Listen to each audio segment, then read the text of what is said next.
Alors, je m'appelle Vincent Olivier, je suis avocat au barreau de Paris et j'exerce en droit pénal des affaires et en droit pénal fiscal. On pourrait dire que la plaidoirie, c'est la manière de convaincre oralement un tribunal du bien fondé de la position défendue par un client. Alors en pénal, lorsqu'on défend du moins quelqu'un qui est prévenu ou qui est accusé, c'est le meilleur moyen de démontrer oralement que votre client doit être relaxé ou obtenir la peine la plus faible possible. Je suis entré dans la profession assez tard, moi, puisque avant d'être avocat, j'étais enseignant à l'université. Je travaillais avec beaucoup d'avocats, mais sans en avoir le titre.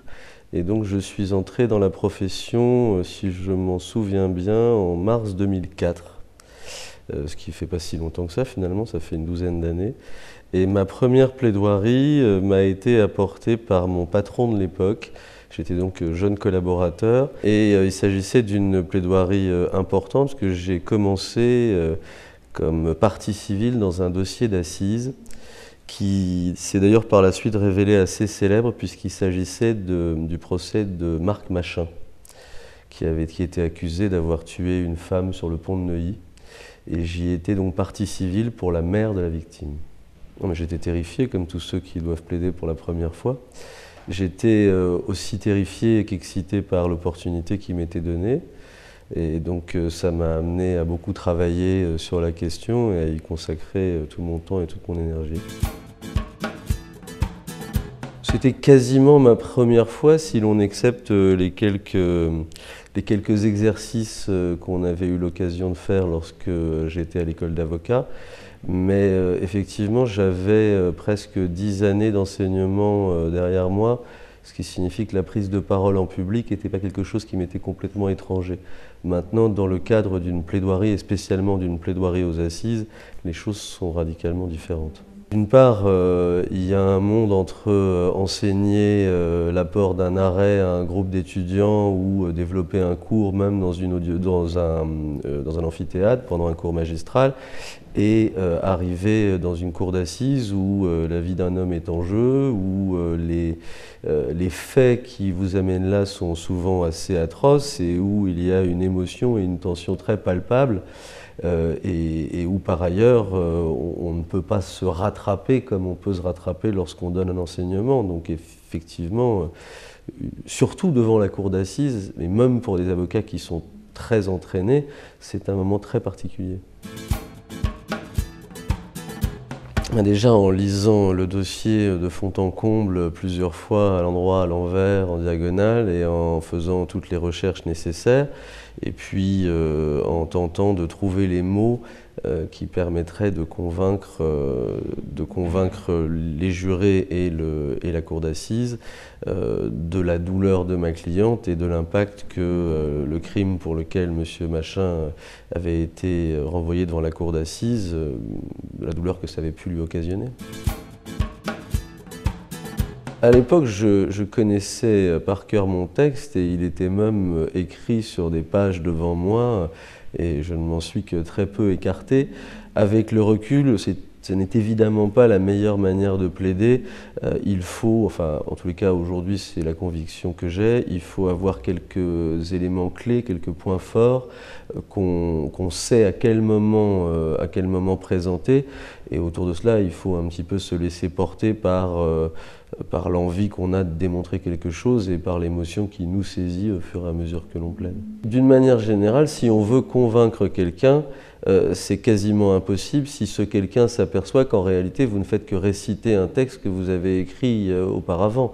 Les mots sont une chose, l'émotion qui passe au travers les mots en est une autre. Et cette émotion-là, elle se dilue très largement si on ne sent pas que ces mots viennent de vous au moment où vous les prononcez. Donc l'idée étant non pas de faire quelque chose de techniquement parfait, mais de faire quelque chose d'émotionnellement et rationnellement convaincant. Et ça, ce sont des notions très impalpables, et la spontanéité qui naît de l'absence justement de préparation d'un texte, elle est très importante. Oui, j'ai tenté de l'utiliser au cours de ma première plaidoirie, mais je crois que j'étais probablement trop angoissé pour que ça ait un impact quelconque. Je pense que j'ai fait ce que j'avais à faire. J'aurais pas la prétention de dire que j'ai été bon. En tous les cas, je ne me suis pas effondré avant la fin, ce qui était déjà une bonne chose. Ensuite, j'ai appris effectivement à gérer davantage le silence, à doser mon rythme, à ne pas avoir tout le temps le même ton, à ne pas avoir tout le temps le même débit de phrase. Mais les effets de manche en tant que tels, on les surévalue largement. Peut-être qu'au XIXe siècle, c'était très important. Aujourd'hui, c'est un côté un petit peu théâtral qui pourrait vous desservir. J'ai tendance à penser que plus l'on est sobre dans justement ces effets de manche, et plus l'on est cru ou entendu, parce que l'artificialité qu'il peut y avoir à faire des grands effets de manche, les jurés l'aperçoivent, et l'artificialité, ça n'est pas quelque chose qui est de nature à convaincre. J'ai eu la chance, immédiatement après avoir prêté serment, d'être poussé par mon patron de l'époque à passer le concours de la conférence du stage, ça s'appelait comme ça à l'époque, et j'ai eu également la chance d'être élu immédiatement, ce qui signifie qu'à partir de janvier 2005, donc moins de 9 mois après avoir prêté serment, j'ai fait partie de la conférence du stage qui m'a apporté une expérience pénale très importante, puisque j'ai été commis d'office sur un certain nombre d'affaires criminelles, correctionnelles et antiterroristes. Ce qui fait qu'en un an, j'ai pu plaider, je pense, une centaine d'affaires. Donc j'ai appris sur le tas, mais à un rythme extrêmement soutenu, et en observant les confrères plus aguerris que moi, qui m'ont évidemment énormément appris. Ma cliente, c'était un cas un petit peu particulier, puisque ma cliente était une dame très âgée. Elle est toujours d'ailleurs une dame, et encore plus âgée, et elle était assez souffrante, donc c'était un petit peu difficile de préparer la plaidoirie avec elle, ce d'autant que moi j'étais partie civile, et que donc je n'avais pas réellement à me substituer au procureur de la République, je n'avais pas à refaire l'enquête, mais comme j'avais un goût d'enquêteur, ce qui m'a d'ailleurs jamais quitté, j'ai repris tout le dossier pour vérifier si toutes les déclarations de l'accusé étaient exactes, et je l'ai un petit peu préparé sur les faits, cette plaidoirie, c'est-à-dire pour démontrer pour quelles raisons, à mon sens, la position de l'accusé n'était pas crédible. Autant dire que, alors, Monsieur Marc Machin, qui était l'accusé à l'époque, a été condamné en première instance et condamné en appel. Et on s'est aperçu 8 ans plus tard, je crois, qu'en réalité il était innocent. Ce qui, moi, m'a apporté beaucoup sur la nécessaire culture du doute lorsque l'on appréhende un dossier pénal et lorsqu'on plaide. Pour moi, un avocat, c'est quelqu'un qui doute toujours, et cette première plaidoirie-là, si je devais me faire un reproche, c'est peut-être de ne pas avoir assez douté, ou de ne pas avoir assez envisagé la situation sous ces deux aspects, c'est-à-dire sous l'angle de l'accusé et sous l'angle des parties civiles. Mais pour répondre plus directement à votre question, j'ai préparé ma plaidoirie en tentant de mettre en exergue la douleur que les faits dont M. Machin était accusé avaient occasionné à ma cliente, qui avait donc perdu sa fille. Et perdre un enfant, c'est quelque chose d'antinaturel, et je voulais justement que la douleur liée à cette situation antinaturelle, elle transparaisse au travers de mes explications. Non, chaque dossier, plus ça va, plus je m'en aperçois, chaque dossier est unique, et donc chaque dossier mérite un angle particulier. Avoir un modèle de plaidoirie, ça voudrait dire qu'on se laisserait enfermer dans un cadre et il serait très difficile d'en sortir. Je crois que plus ça va, plus la plaidoirie est fonction d'une part du dossier et d'autre part de l'ambiance de l'audience également. On ne plaidera pas de la même manière à l'issue d'une audience et à l'issue d'une autre. Si le tribunal est très remonté ou la cour est très remontée contre votre client, vous devrez renverser cet a priori. Si au contraire il est très bienveillant, il n'est pas très utile de commencer à vous lever en tempêtant et en criant au scandale. Au contraire, vous aurez tendance à être un peu plus en demi-teinte. Donc véritablement, je n'ai pas de modèle pour la plaidoirie.